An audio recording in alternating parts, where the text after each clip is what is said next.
What's up, guys? Welcome to Daily Dose of Reddit. This is your host, Zach, and today's subreddit is r/IDontWorkHereLady. This story is called, I'm looking at the nutrition facts, not stocking the shelves. There have been a few times when people have stopped me to ask if I work there, but I've always just been able to say, no, sorry, and that's always the end of it. But today, that wasn't the case at all. This is one of those ordeals that never actually happens in the real world, or so I thought. This is what actually happens when things get out of hand. Till here at the end, this is definitely a long one, but hopefully worth your time. So a bit of background about me. I'm a bodybuilder, power lifter, and nutrition is very important to what I do. Whenever I go shopping, I like to check the nutrition labels on ingredients and foods I'm interested in. That way I can eat enough food to not be hungry without sacrificing flavor and still fitting into my daily calorie intake. As you can imagine, I will check multiple different versions of the same ingredients in an aisle and put them back as I search for the best option. Well, earlier today, I went on a pretty big restock for the house. I also found a bunch of new recipes that I want to try, some of which called for some ingredients I don't work with often. For the most part, the store wasn't too busy and nobody really bothered me as I walked up and down each aisle. I also had some earbuds in and my phone out with my shopping list on. Keep in mind, I'm also wearing a tank top and sweatpants, which you're probably not going to get away with working as a grocery store employee. As I'm looking through spices in the baking aisle, I hear someone yelling over my music. It was kind of surprising since I listened to it pretty loud. So I took an earbud out and looked around. And this lady just said to me, "Can't believe they let employees wear those stupid things." I cut her off and said, "I wouldn't know because I don't work here." This seemed to upset her greatly as she got really aggressive when she responded by saying, "Don't frickin' lie to me. I've seen you stalking the shelves. I'm a paying customer and you need to help me right now." I'm a very easygoing guy, but when a random stranger speaks to me like this, I'm not gonna put up with it. So I said, "I don't have to do crap, especially if you talk to me like that. Get lost." She lost something, that's for sure. She yelled, "Excuse me? How the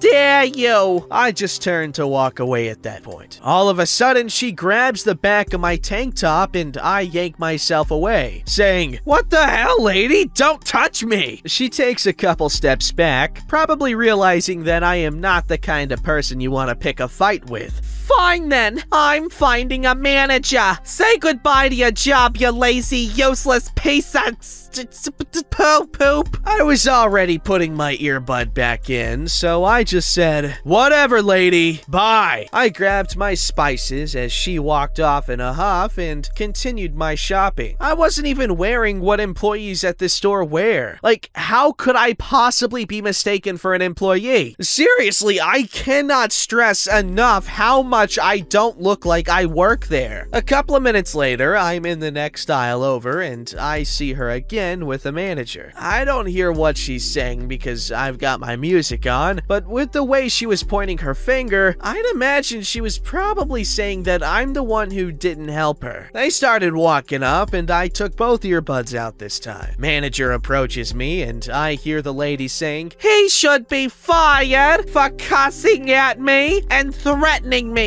Manager is like, "Yeah, he doesn't work here. He's wearing a tank top. That's definitely against dress code. Well, anywhere." She didn't like that answer. Then why is he stalking your shelves?" I chime in and say, "I'm comparing calories in foods and picking the best ones to stay healthy. Maybe you should try it sometime. You definitely look like you need it." She stands there for a moment with this expression on her face that looked like her brain didn't process what I just said. Then she got surprisingly calm. It was kind of pathetic at that point. At least I thought so. But the manager actually seemed to side with her and said, "Still, I can't have anyone assaulting people in my store." Whoa, what? I must have missed the part where she said I assaulted her, so I asked him to repeat himself, and he explains that it is a criminal offense to assault someone, and that the police could get involved. Lady he goes from pissed off to real smug, like I'm about to get it. Good, I said. Call them down here. I'll wait. I know this store has security cameras on every aisle, and I am so sick of people like her getting away with this level of entitlement that I really did wait. Police show up a few more minutes later. We go to a back office in the store, and they're really grilling me, asking me why I would attack someone, if I was on any drugs, etc. I'm kinda used to this treatment. People take one look at me and just assume I'm some meathead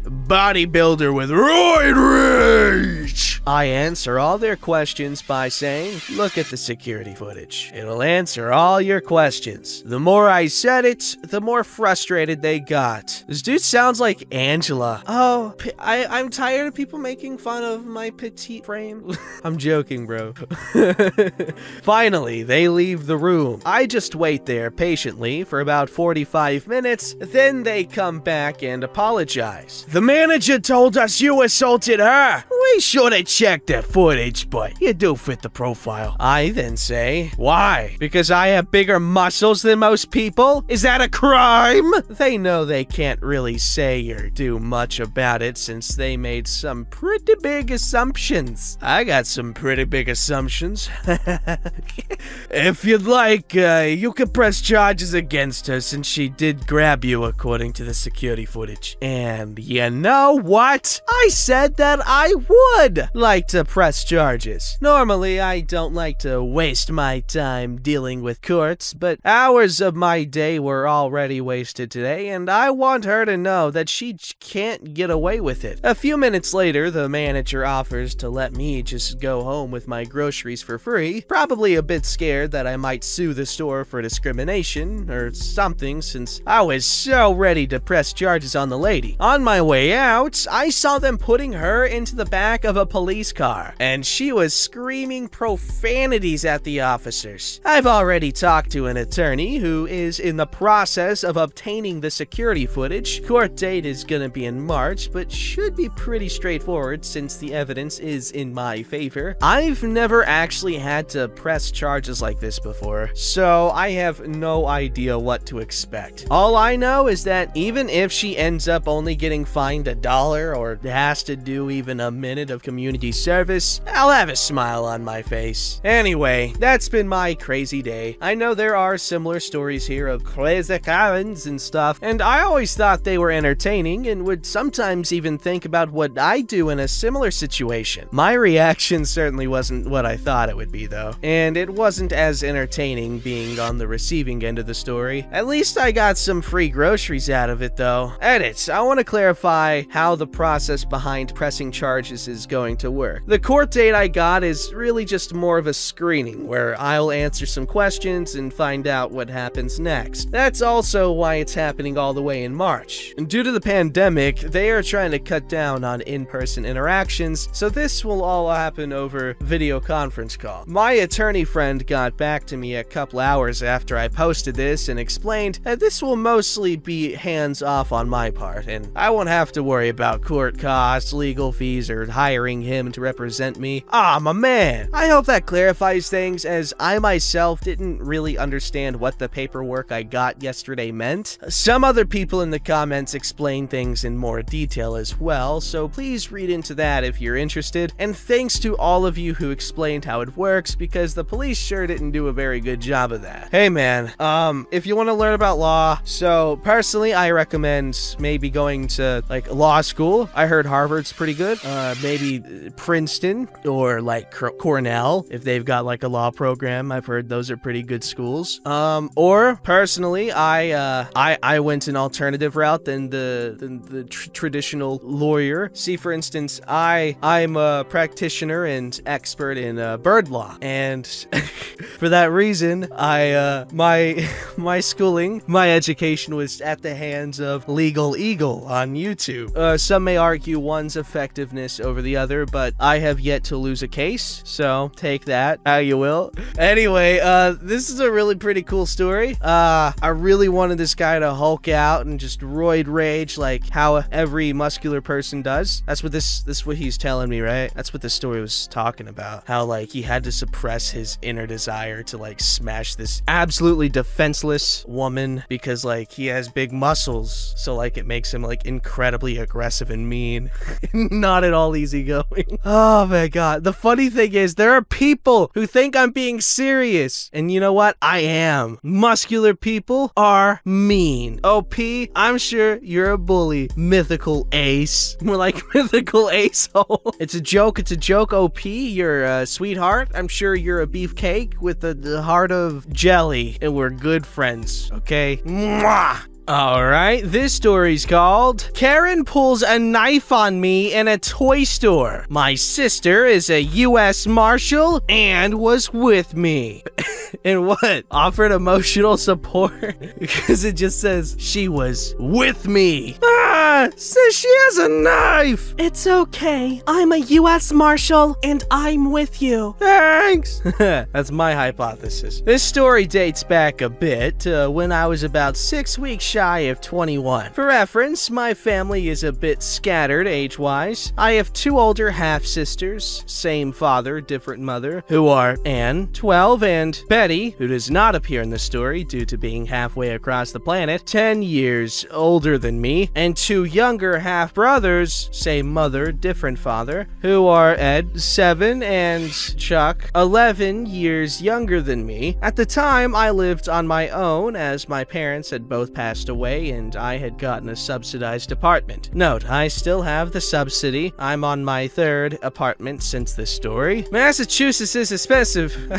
Massachusetts is expensive. That's so hard to say. Massachusetts is expensive to live in, and there is no way in hell a retail worker can afford to live alone here without some form of assistance. So, Chuckaroni's 10th birthday was coming up, and Anne was in town visiting her mom, Lucy. Anne is a U.S. Marshal who was working out of San Francisco at the time. She offered to take me out to the nearby toy store to shop for a present for Chuck after I got off of work at the time unsafely confined to New England holiday-themed bargain store. My store's dress code for us peons, at least at the time, was pretty much whatever was not offensive for a shirt, pants, or shorts, closed-toed shoes, and a green apron slash smock with the store logo on. So at the blessed time of 4 p.m., Anne picks me up, we go over to Toy Store, and we split up. Me going for the video games to get a Game Boy game I knew my brother would want, my sister going over to the bikes as his old one had been destroyed by an idiot bus driver, thankfully while my brother was not on it. Ed was also with us, as Anne had picked him up at the rink near his high school after he had finished hockey practice, and he came along with me. After locating the game, getting the employee there, Natalie, who I was dating at the time, to get it out of the locked case for me and I pay, I start chatting with Natalie and asking about our upcoming date night. After a few minutes, another customer comes over. Ed and I start to walk to the front, and as we pass the display of Xboxes, of which Ed had just gotten one for Christmas, and I had one as well, and we were both early adopters of Xbox Live. What a gamer. I hear the mating call of the wild Karen. Mating call? What are you implying? Excuse me?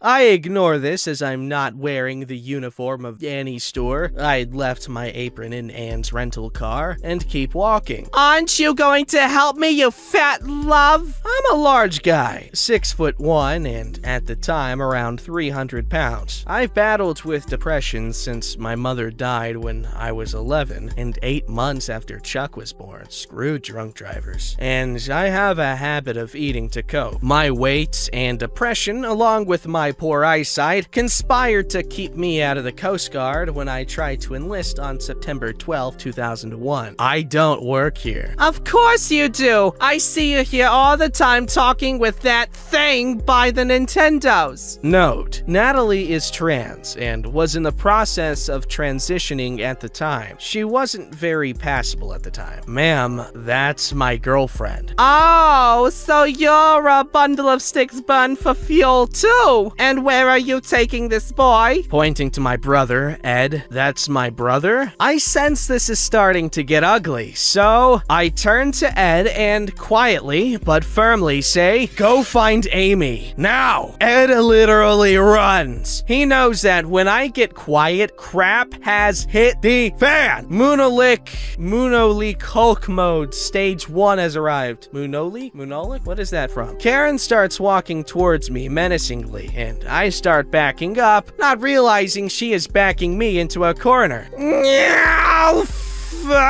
Gay people are kid diddlers, and all trans people should be executed publicly, and similar. I finally realize I'm literally backed into a corner with this crazy Karen in front of me, and I have no escape. Munolic Hulk mode stage 2 kicks in. Leave me the hell alone! That's when it happens. I see the knife in her hand. I still have the box cutter from work in my pocket, but it will do nothing in this case except to maybe scratch this crazy bimbo. Munolic Hulk mode stage 3 imminent. All hands to battle stations. This is not a drill. But then, the next thing, everyone in the store, maybe even several people in the parking lot hears, "Federal agent, drop the weapon!" 3 things happen in the next second. Karen and I turn to see Anne pointing her gun at Karen. Anne? I knew I should have said Anne. That was my first thing, but I was like, Amy's 2 syllables, so like more easy to say, ironically. Karen drops the knife on the floor, and Karen's bladder evacuates, leaving a bright yellow puddle on the floor. Natalie and Ed appear on the scene, followed shortly after by the store manager and the loss prevention officer. Before I could fully process what had just happened, Karen is in handcuffs and has resumed screaming all sorts of vile homophobic and transphobic crap, and Anne is asking me if I am alright. I just collapse as the adrenaline stops, smacking my head on the shelf. I woke up 10 minutes later to a paramedic taking my vitals, Natalie, Ed, and Anne looking at me with worried looks on their faces, and the absence of banshee-like rantings from Karen. Aftermath. I wound up spending the night in the hospital. I had a concussion, a hairline skull fracture, and a nasty cut from hitting the shelf. Still live alone, but I've dealt with some of my depression issues to the point I can now work full-time. Ed is now a major in the Air National Guard and has a lovely wife and 5-year-old triplets. Chuck is an FBI agent, and he and his boyfriend just announced their engagement. Anne is still with the Marshal Service, mostly handling administrative tasks these days. Betty is still the quietest of the family. Betty? Did I guess that one right? Or did that ever come up? I don't remember. My memory is so bad. Natalie and I split up a year later. We're still friends, and she is now married with 3 adopted kids and is managing a big blue electronics store. Karen is still in prison. She was initially sentenced to 2 years in prison, plus 5 years of probation, attempted assault with a dangerous weapon, plus hate crime enhancements, but apparently got into a fight that nearly killed another inmate, so she ended up getting another 15 to 25 added to her sentence, and was recently denied parole for the 2nd time. Edit! Changed initials to fake names, was very tired when I originally posted. I also got a letter from the doc today, or DOC, Department of Corrections, today,